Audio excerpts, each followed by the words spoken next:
नमस्कार दोस्तों, स्वागत है आपका आज के मुख्य समाचारों में। जी हाँ दोस्तों, आपको यहाँ पर देखने को मिलेंगे सुबह से लेकर शाम तक की तमाम बड़ी खबरें मुख्य समाचार ब्रेकिंग न्यूज अपडेट्स के रूप में। तो चलिए दोस्तों, जान लेते हैं आज की पहली बड़ी खबर। तिरुपति लड्डू विवाद, मिलावटी घी से 20 करोड़ लड्डू बने, 5 साल में 68 लाख किलो घी इस्तेमाल हुआ। एसआईटी ने पूर्व चेयरमैन से 8 घंटे पूछताछ की। जी हाँ दोस्तों, तिरुमला तिरुपति देवस्थानम के लड्डू प्रसाद को लेकर नई बातें सामने आई है। दरअसल दोस्तों, टीडीडी ट्रस्ट बोर्ड के चेयरमैन बीआर नायडू ने बताया कि साल 2019 से साल 2024 के बीच 48.76 करोड़ लड्डू बनाए गए। इनमें से करीब 20 करोड़ लड्डू मिलावटी घी से बनाए गए थे। टीटीडी के अनुसार यह अनुमान रोजाना दर्शनार्थियों की संख्या, खरीद के रिकॉर्ड बनाने और सप्लाई के आंकड़ों को मिलाकर निकाला गया है। दरअसल दोस्तों, एसआईटी ने इस मामले में पूर्व टीटीडी चेयरमैन और सांसद वाईवी सुब्बा रेड्डी से 8 घंटे पूछताछ की। चलिए दोस्तों, जान लेते हैं अगली खबर। लाल किला ब्लास्ट केस में एक और संदिग्ध डिटेन, पुलवामा से इलेक्ट्रीशियन तुफैल एसआईए के हत्थे चढ़ा। जी हाँ दोस्तों, दिल्ली के रेड फोर्ट धमाके की जांच में एक और अहम कार्रवाई की गई है। जम्मू कश्मीर की स्टेट इन्वेस्टिगेशन एजेंसी यानी कि एसआईए और स्पेशल ऑपरेशंस ग्रुप एसओजी ने पुलवामा के रहने वाले तुफैल अहमद को पकड़ा है। तुफैल एक इलेक्ट्रीशियन है और वो वहाँ के एक इंडस्ट्रियल असेट में काम करता था। पुलिस ने उसे हिरासत में लेकर पूछताछ शुरू कर दी है। जांच से जुड़े सूत्रों का कहना है कि पूछताछ करने पर कुछ ऐसे सुराग मिले हैं जिनसे लगता है कि तुफैल का रोल इस मॉड्यूल में पहले जो समझा गया था उससे भी बड़ा हो सकता है। चलिए दोस्तों, जान लेते हैं अगली खबर। जगदीप धनखड़ बोले, जो जाग कर भी सोया उसे जगा नहीं सकते। भोपाल में कहा, भगवान करे कोई नैरेटिव के चक्कर में न फंसे, इस्तीफे का सवाल टाला। जी हाँ दोस्तों, पूर्व उपराष्ट्रपति जगदीप धनखड़ ने शुक्रवार शाम भोपाल के रविंद्र भवन में कहा कि भगवान करे कोई नैरेटिव के चक्कर में न फंसे। जो समझना नहीं चाहते हर हाल में बात को धूमिल करेंगे। जो जाग कर भी सोया हो उसे जगा नहीं सकते। वे यहाँ राष्ट्रीय स्वयंसेवक संघ के अखिल भारतीय कार्यकारिणी सदस्य डॉक्टर मनमोहन वैद्य की पुस्तक हम और यह विश्व के विमोचन कार्यक्रम में शामिल हुए थे। यह उपराष्ट्रपति पद के इस्तीफा देने के बाद उनका पहला बड़ा सार्वजनिक संबोधन था। चलिए दोस्तों, जान लेते हैं अगली खबर। G20 समिट में मेलोनी से मिले प्रधानमंत्री मोदी, ब्राजीली राष्ट्रपति डी सिल्वा को गले लगाया। बोले, पुराने डेवलपमेंट मॉडल ने रिसोर्स छीने, इसे बदलना जरूरी। जी हाँ दोस्तों, प्रधानमंत्री मोदी ने जोहान्सबर्ग में शनिवार को G20 समिट में इटली की प्रधानमंत्री जॉर्जिया मेलोनी और दुनिया भर के नेताओं से मुलाकात की। इस दौरान ब्राजीली राष्ट्रपति लूला डी सिल्वा को उन्होंने गले लगाया। इसके बाद मोदी ने समिट के पहले सेशन में भाषण दिया। उन्होंने वैश्विक चुनौतियों पर भारत का नजरिया दुनिया के सामने रखा। मोदी ने पुराने डेवलपमेंट मॉडल से मानकों पर दोबारा सोचने की अपील की। उन्होंने कहा कि पुराने डेवलपमेंट मॉडल ने रिसोर्स छीने हैं, इसे बदलना जरूरी है। दूसरी ओर अमेरिकी राष्ट्रपति डोनाल्ड ट्रंप इस समिट में भाग नहीं ले रहे हैं। इस पर अफ्रीकी राष्ट्रपति रामफोसा ने कहा कि उन्हें यह अध्यक्षता किसी खाली कुर्सी को सौंपनी होगी। चलिए दोस्तों, जान लेते हैं अगली खबर। शशि थरूर बोले, अमेरिका में डोनाल्ड ट्रंप और ममदानी साथ आए, भारत में भी ऐसा हो। कहा, चुनाव में बयानबाजी ठीक, इसके बाद राष्ट्र हित में मिलकर काम करें।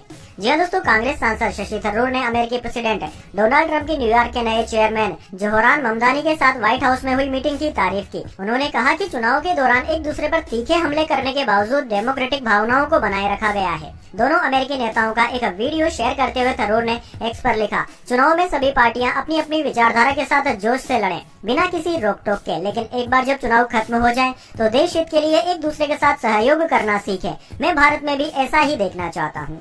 चलिए दोस्तों, जान लेते हैं अगली खबर। सरकार ने लागू किए 4 नए लेबर कोड, वेतन, ग्रेजुटी और ओवर टाइम के नियम बदले, कामगारों की हुई बल्ले बल्ले।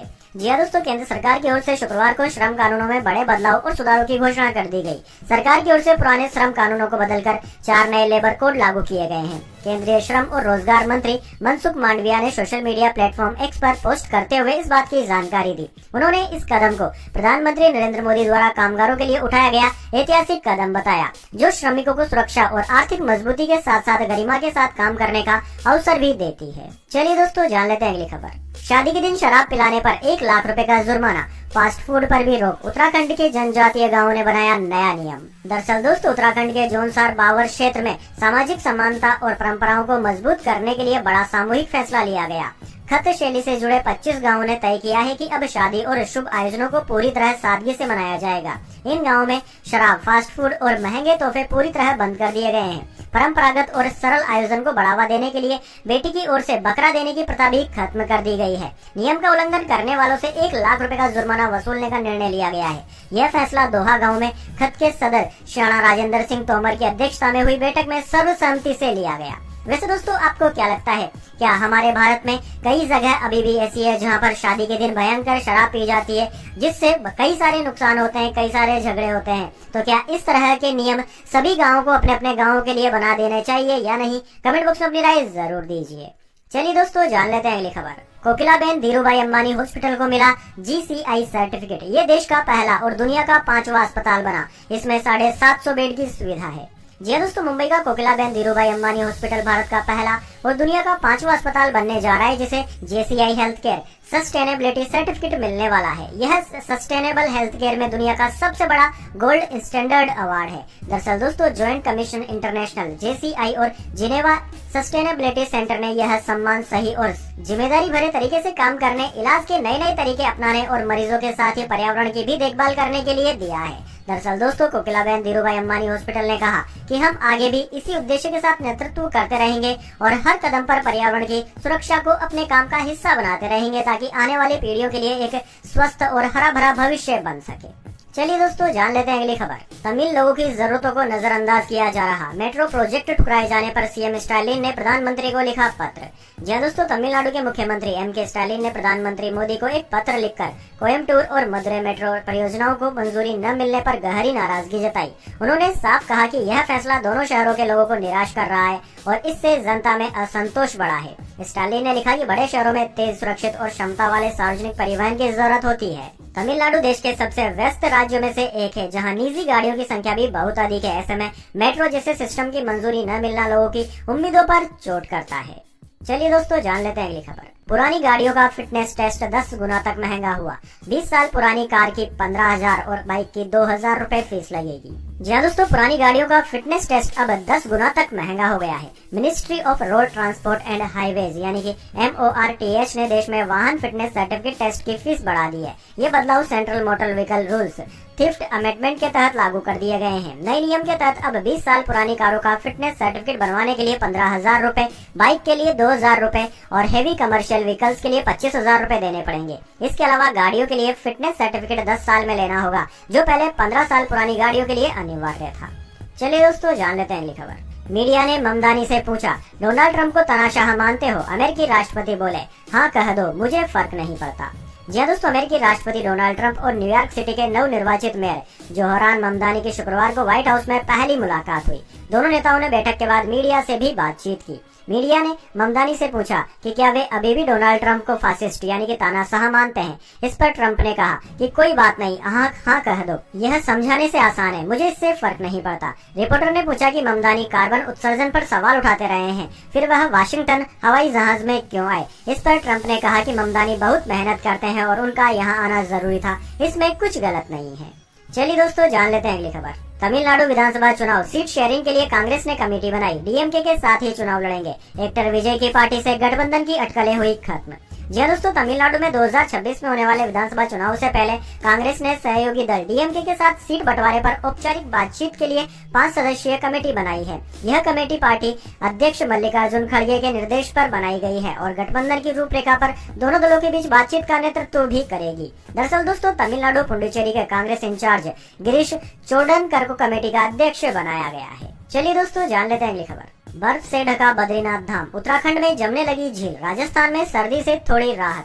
मध्य प्रदेश के 7 जिलों में शीतलहर। जी हाँ दोस्तों, उत्तर भारत के पहाड़ी राज्यों में बर्फबारी जारी है। उत्तराखंड के चमोली में स्थित बद्रीनाथ धाम में गुरुवार को नवंबर की पहली बर्फबारी हुई। इसके बाद पूरा मंदिर परिसर बर्फ की सफेद चादर से ढक गया। यहाँ का तापमान -6 डिग्री सेल्सियस तक पहुँच गया है। चमोली जिले की ही शेषनेत्र झील भी जम गई है। वहीं 14,500 फीट की ऊंचाई पर स्थित पिथौरागढ़ का आदि कैलाश इलाके में भी बर्फबारी हुई। इससे इलाके की सभी झीलें जम गई। इलाके की सुंदरता को देखने पर्यटन भी पहुंच रहे हैं। उधर दोस्तों, राजस्थान में सप्ताह भर बाद सर्दी से राहत मिली। शुक्रवार को न्यूनतम तापमान में 1 डिग्री तक बढ़ोतरी देखी गई थी। चलिए दोस्तों जान लेते हैं अगली खबर। इस हफ्ते सोने चांदी में रही गिरावट। सोना 1648 रुपए गिरकर 1.23 लाख पर आया। चांदी 8,238 रुपए कम होकर 1.51 लाख रुपए प्रति किलोग्राम पर बिक रही। जी दोस्तों, इस सप्ताह सोने चांदी के दामों में गिरावट रही है। Indian Boolean and jewellers association यानी कि IBJ के अनुसार पिछले शनिवार यानी कि 15 नवंबर को सोना 1,24,794 रुपए का था, जो कि अब 1,23,146 रुपए प्रति 10 ग्राम पर आ गया। यानी कि दोस्तों, इन 7 दिनों में इसकी कीमत 1,648 रुपए कम हुई है। दूसरी ओर दोस्तों चांदी की बात करें तो चांदी की कीमत पिछले शनिवार को 1,59,367 रुपए थी, जो कि अब 1,51,129 रुपए प्रति किलोग्राम पर आ गई है। यानी कि दोस्तों देखा जाए तो पिछले 7 दिनों में चांदी की कीमत में 8,238 रुपए की गिरावट देखी गई है। चलिए दोस्तों जान लेते हैं अगली खबर। बिहार में समर्थन देने को तैयार, लेकिन नीतीश सरकार के सामने AIMIM चीफ असदुद्दीन ओवैसी ने रख दी यह शर्त।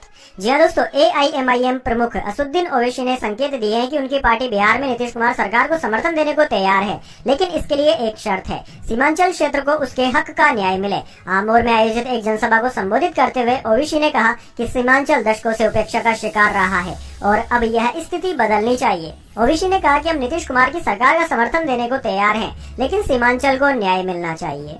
चलिए दोस्तों जान लेते हैं अगली खबर। बाइजू रविंद्रन पर 9,000 करोड़ का जुर्माना, अमेरिकी कोर्ट ने धोखाधड़ी केस में सुनाया फैसला। 2021 में लिया था 11,000 करोड़ का कर्जा। जी हाँ दोस्तों, कर्ज में डूबी एडटेक कंपनी बाइजूस के फाउंडर बाइजू रविंद्रन पर अमेरिकी कोर्ट ने $1 बिलियन यानी कि 9,000 करोड़ रुपए से ज्यादा का जुर्माना लगाया है। डेलावेयर शहर के बैंकरप्सी कोर्ट ने यह फैसला बाइजू अल्फा और लोन देने वाली अमेरिकी कंपनी ग्लास ट्रस्ट LLC की याचिका पर सुनाया। दरअसल दोस्तों बाइजूस अल्फा एक अमेरिकी कंपनी है जो भारतीय एडटेक बाइजूस की सहायक कंपनी है। इसे 2021 में डेलावेयर अमेरिका में स्थापित किया गया था, जिसका मुख्य उद्देश्य बाइजूस के लिए फंडिंग जुटाना था। चलिए दोस्तों जान लेते हैं अगली खबर। RCF कपूरथला से बांग्लादेश को रेल डिब्बों का निर्यात शुरू, 200 कोच तैयार करने का ऑर्डर। इस साल 20 डिब्बे बनेंगे, 8 AC कोच भी। जी हाँ दोस्तों, पंजाब में कपूरथला की रेल कोच फैक्ट्री ने बांग्लादेश रेलवे के लिए रेल डिब्बों का निर्माण शुरू कर दिया है। यह RCF के कोच निर्माण में एक महत्वपूर्ण उपलब्धि है। यह निर्माण 200 रेल डिब्बों के निर्यात ऑर्डर का हिस्सा है, जिसके तहत RCF इस वर्ष 20 कोच बनाएगा। दोस्तों इन 20 कोचों में 8 वातानुकूलित यानी कि एयर कंडीशनड और 12 गैर वातानुकूलित कोच शामिल हैं। इन सभी कोचों को बांग्लादेश रेलवे की परिचालन और यात्री आवश्यकताओं को पूरा करने के लिए विशेष रूप से डिजाइन किया गया है। चलिए दोस्तों जान लेते हैं इसके बाद अगली बड़ी खबर, लेकिन उससे पहले मेरी आपसे छोटी सी रिक्वेस्ट है, अगर दोस्तों आपको अभी तक हमारी न्यूज पसंद आई है तो एक छोटा सा लाइक जरूर दे दीजिए। चलिए जान लेते हैं अगली बड़ी खबर। रिलायंस और एयरटेल इस हफ्ते बाजार के टॉप गेनर रहे, वैल्यू 73,000 करोड़ रुपए बढ़ी। 10 सबसे बड़ी कंपनियों में 7 की वैल्यू 1.28 लाख करोड़ रुपए बढ़ी। जी हाँ दोस्तों, मार्केट वैल्यूएशन के हिसाब से देश की 10 सबसे बड़ी कंपनियों में से 7 की वैल्यू इस हफ्ते के कारोबार में 1,28,281.52 करोड़ रुपए बढ़ी है। इस दौरान देश की सबसे बड़ी कंपनी रिलायंस इंडस्ट्रीज की वैल्यू सबसे ज्यादा 36,673 करोड़ रुपए बढ़कर 20.92 लाख करोड़ रुपए पर पहुंच गई। इस दौरान टेलीकॉम कंपनी एयरटेल का वैल्यूएशन भी 36,579 करोड़ रुपए बढ़कर 12.33 लाख करोड़ रुपए पर पहुंच गया है। चलिए दोस्तों जान लेते हैं अगली बड़ी खबर। प्रदूषण के चलते दिल्ली NCR में और कड़े हुए नियम, GRAP 3 में लागू हो जाएगी स्टेज 4 की सख्ती। जी हाँ दोस्तों, दिल्ली NCR और आसपास के क्षेत्रों में वायु गुणवत्ता प्रबंधन आयोग CAQM ने शनिवार को graded response action plan GRAP में बदलाव करके प्रदूषण नियंत्रण उपायों को और सख्त कर दिया है। यह फैसला तब आया है जब दिल्ली की हवा लगातार बहुत खराब श्रेणी में बनी हुई है। Graded response action plan GRAP पूरे NCR के लिए एक आपातकालीन प्रतिक्रिया व्यवस्था है, जो कि औसत दैनिक AQI स्तर और दिल्ली के मौसम के अनुमान पर आधारित है। इसका मकसद है जब हवा की स्थिति खराब हो तो कई एजेंसियां, विभाग और अधिकारी मिलकर समन्वित ढंग से कार्यवाही करें। चलिए दोस्तों जान लेते हैं अगली खबर। सम्राट चौधरी के गृह मंत्री बनते ही एक्शन हो गया शुरू, बेगूसराय में एनकाउंटर, हत्या के आरोपी को बिहार पुलिस ने गोली मारी, STF पर फायरिंग कर रहा था। जी हाँ दोस्तों, बिहार में नई सरकार के गठित होने के साथ ही पुलिस बदमाशों के खिलाफ एक्शन मोड में आ गई है। शुक्रवार की रात बेगूसराय में STF और जिला पुलिस के ज्वाइंट ऑपरेशंस में एनकाउंटर हुआ। इसमें एक कुख्यात घायल हो गया है, उस पर सरपंच के बेटे के मर्डर का आरोप भी है। चलिए दोस्तों जान लेते हैं अगली बड़ी खबर। दिल्ली ISI कनेक्शन वाला हथियार तस्करी रैकेट पकड़ा गया, पाकिस्तान से ड्रोन के जरिए हथियार मंगाते थे, लॉरेंस गोगी जैसे गैंगस्टरों को सप्लाई करते थे। जी दोस्तों, दिल्ली पुलिस की क्राइम ब्रांच ने शनिवार को ISI कनेक्शन वाले एक बड़े इंटरनेशनल हथियार तस्करी नेटवर्क का खुलासा किया है। पुलिस ने बताया कि इस गिरोह से जुड़े 4 तस्करों को गिरफ्तार किया गया है, जो पाकिस्तान से ड्रोन के जरिए हाईटेक हथियार मंगवाकर लॉरेंस गोगी जैसे गैंगस्टरों को सप्लाई करते थे। क्राइम ब्रांच के मुताबिक उन्हें इनपुट मिला था कि कुछ तस्कर दिल्ली में हथियार सप्लाई करने वाले हैं। इसके बाद रोहिणी एरिया में ट्रैप बिछाकर आरोपियों को पकड़ाया गया है। पुलिस ने मौके से तुर्की और चीन में बने 10 हाईटेक पिस्टल और 92 जिंदा कारतूस बरामद किए हैं। चलिए दोस्तों जान लेते हैं अगली खबर। पंजाबी म्यूजिक इंडस्ट्री को लगा झटका, 37 साल के फेमस सिंगर की सड़क हादसे में दर्दनाक मौत हुई, दिए थे कई हिट सॉन्ग्स। जी हाँ दोस्तों, आपने बिल्कुल सही सुना। पंजाबी म्यूजिक इंडस्ट्री के एक दिल दहलाने वाली खबर सामने आई है। दरअसल दोस्तों, पंजाबी पॉपुलर सिंगर हरमन सिद्धू की एक सड़क हादसे में दर्दनाक मौत हो गई। हरमन सिद्धू सिर्फ 37 साल के थे। पंजाबी म्यूजिक इंडस्ट्री को बीते महीने अक्टूबर में भी झटका लगा था। बीते महीने पंजाबी फेमस सिंगर राजवीर जमदा की भी सड़क हादसे में मौत हो गई थी। 1.5 महीने में अब दूसरी बार फेमस सिंगर हरमन सिद्धू की सड़क हादसे में दर्दनाक मौत हुई है। चलिए दोस्तों, जान लेते हैं अगली खबर। रॉयल एनफील्ड हिमालयन 450 का माना ब्लैक एडिशन लॉन्च हुआ। रग्ड लुक वाली एडवेंचर बाइक में 40 HP पावरफुल इंजन, कीमत है 3.37 लाख। जी हाँ दोस्तों, रॉयल एनफील्ड ने गोवा में शुरू हुए अपने एनुअल बाइकिंग इवेंट मोटोवर्स 2025 में हिमालयन 450 का माना ब्लैक एडिशन लॉन्च किया। कंपनी ने एडवेंचर बाइक को हाल ही में EICMA 2025 में रिवील किया था। बाइक 40 HP पावरफुल इंजन के साथ आती है। बाइक की कीमत 3,37,036 रुपए एक शोरूम रखी गई है, जो कि मौजूदा top variant handle black edition से करीब 17,354 रुपए ज्यादा है। चलिए दोस्तों, जान लेते हैं अगली खबर। SIR में गलत जानकारी देने पर 1 साल की जेल, चुनाव आयुक्त ने कहा। फॉर्म में BLO नहीं मांगते OTP, पर्सनल जानकारी न करें शेयर। जी हाँ दोस्तों, छत्तीसगढ़ में मतदाता सूची का स्पेशल इंसेंटिव रिवीजन यानी कि SIR प्रक्रिया जारी है। इसी बीच राज्य निर्वाचन आयोग ने एक जरूरी निर्देश जारी किए हैं। दरअसल दोस्तों, SIR फॉर्म भरने के दौरान मतदाता गलत जानकारी देता है या फिर दस्तावेज अटैच करता है तो उसे 1 साल की सजा और जुर्माने का प्रावधान रखा गया है। चुनाव आयोग ने SIR को लेकर मतदाताओं को अलर्ट भी किया है कि फॉर्म भरने के दौरान BLO किसी भी तरह की OTP नहीं मांगते। मतदाता से नई फोन के माध्यम से निर्वाचन आयोग का कोई भी कर्मचारी किसी भी मतदाता से OTP पूछता है। चुनाव आयोग ने मतदाताओं से कहा कि पर्सनल जानकारी मांगने पर किसी को भी ना बताएं। चलिए दोस्तों, जान लेते हैं अगली खबर। बेटे को छोड़ जिम ट्रेनर के संग भागी महिला, बरेली में समझाने आई भाई को प्रेमी ने पीटा, हिंदू संगठनों का हंगामा। जी दोस्तों, बरेली में पति और 5 साल के बेटे को छोड़कर जिम ट्रेनर के साथ रह रही महिला को समझाने पहुंचे भाई पर प्रेमी शोएब और उसके साथियों ने हमला कर दिया। भाई को पीटकर अधमरा करने के बाद हंगामा बढ़ गया। महिला की मां के हिंदूवादी संगठन से जुड़े होने के चलते कार्यकर्ता जुट गए और सड़क पर जाम लगाकर नारेबाजी शुरू कर दी। करीब 3-4 घंटे से चल रहा यह बवाल देखते ही देखते सांप्रदायिक रंग लगने लगा। पुलिस के आला अधिकारी मौके पर फोर्स के साथ पहुंच गए। जाम लगाकर नारेबाजी कर रहे लोगों को समझाया। भाई की तहरीर पर FIR दर्ज कर ली गई है। चलिए दोस्तों, जान लेते हैं अगली खबर। चंद्रशेखर को गर्लफ्रेंड की धमकी, इंडिया आ रही हूँ, खत्म कर दूंगी। जिस माँ बाप ने प्यार दिया उन्हें ही धमका रहे हो, अब ताकत दिखाऊंगी। जी दोस्तों, यूपी की नगीना सीट से सांसद चंद्रशेखर और उनकी कथित ex girlfriend doctor Rohini Ghavri के बीच विवाद थम नहीं रहा है। रोहिणी का दावा है कि चंद्रशेखर ने उसके माँ बाप को जेल भिजवाने की धमकी दी। रोहिणी ने चंद्रशेखर को धोखेबाज, एहसान फरामोश आदमी बताया। उन्होंने कहा कि अब आपकी जानी दुश्मन बन गई हूँ, आपको पूरी तरह से खत्म करूंगी। जब बात माँ बाप पर आती है तो बच्चे हर मर्यादा लांघ देते हैं। आ रही हूँ इंडिया वापस, अपनी ताकत दिखाऊंगी। रोहिणी अभी स्विट्जरलैंड में रहती है। दरअसल दोस्तों, रोहिणी ने एक्स पर कई सारी पोस्टें करी। उसने पहली पोस्ट में एक तस्वीर पोस्ट की। इसमें चंद्रशेखर उनके माँ बाप के साथ खड़े हैं। रोहिणी ने लिखा कि मेरे मम्मी पापा मेरे भगवान हैं, उन्हें थोड़ी भी तकलीफ पहुंचाने की कोशिश मत कीजिए, वरना इंडिया आकर अपनी ताकत दिखाऊंगी। गृह मंत्री भी आपको नहीं बचा पाएंगे। तो दोस्तों, यह थी आज की तमाम बड़ी खबरें। इसके बाद दोस्तों, बारी आती है आज के माइंड क्विज क्वेश्चन की। जी हाँ दोस्तों, एक आसान से सवाल का जवाब देकर आप जीत सकते हैं एक सरप्राइज गिफ्ट हमारे यूट्यूब चैनल की ओर से। तो दोस्तों, आज का सवाल आपकी स्क्रीन पर आ चुका है। संयुक्त राष्ट्र संघ में स्थायी सदस्य देशों की संख्या कितनी है? जी हाँ दोस्तों, अगर आप जानते हैं कि संयुक्त राष्ट्र संघ में स्थायी सदस्य देशों की संख्या कितनी है तो जल्दी से वह संख्या कमेंट बॉक्स में लिख दीजिए। अगर दोस्तों आपका जवाब होता है एकदम सही और आप चुन जाते हैं लकी विजेता के रूप में, तो आपको मिल सकता है एक सरप्राइज गिफ्ट हमारे यूट्यूब चैनल की ओर से। तो दोस्तों, जल्दी से अपना उत्तर कमेंट बॉक्स में लिख दीजिए, वीडियो लाइक कर लीजिए और चैनल को सब्सक्राइब करके बेल आइकन भी दबा लीजिए। धन्यवाद। वंदे मातरम। जय हिंद, जय भारत।